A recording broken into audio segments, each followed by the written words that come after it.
This channel is supported by TrueFire. TrueFire is an online library of lessons from some of my favourite players. There's thousands of lessons on there. You can use the promo code JNC40 to get 40% off of any of their courses.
So something has happened that makes it incredibly likely that the next time you see me trying to play guitar, something else will have happened.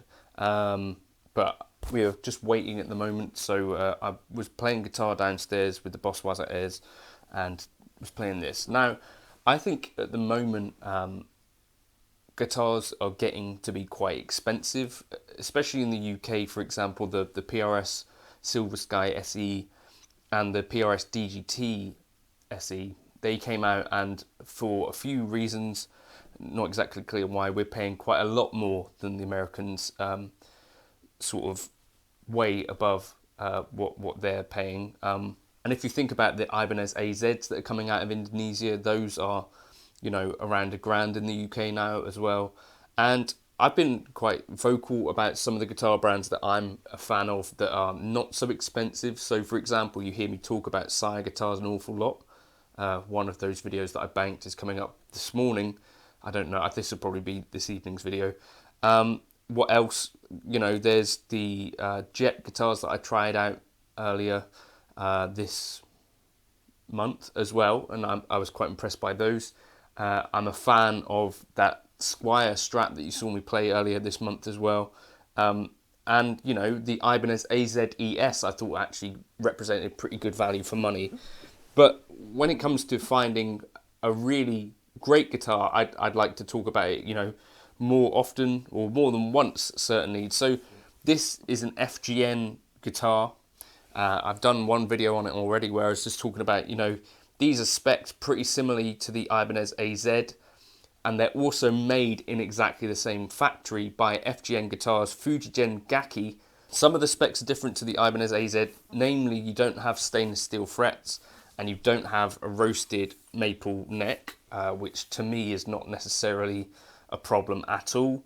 The stainless steel frets are a nice thing, but you know, equally, I wouldn't pay way over the odds to get that. So, you know, Fujigen Gaki actually, I believe, started off kind of making sort of clones of bits and pieces. So Japan in the 80s was pretty famous for making very, very good replicas of Fender guitars, Gibson guitars and stuff.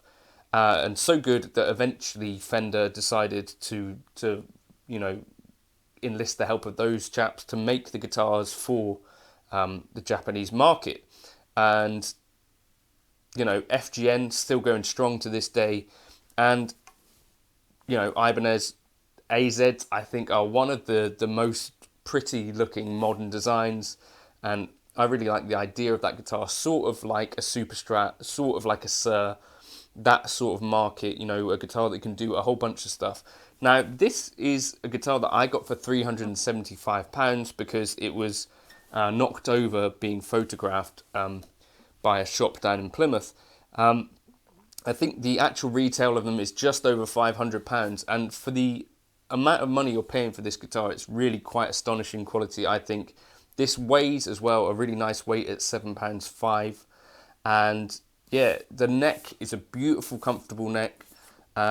Feels just right to me, not too skinny, not too chunky, a really, really good feeling neck. It's got a compound radius as well. It plays incredibly well, and it just feels to me, you know, one of the best Telecasters that I've played, to be frank with you. I've played a few. I've got a K-Line Tele, I've got a Fender Tele. This easily, I think, stacks up with those, and maybe even playability-wise, I think might have them stumped. The spec, the pickups, it might be one of the things that I wouldn't have necessarily chosen. The neck humbucker in a Tele is a curious thing, right?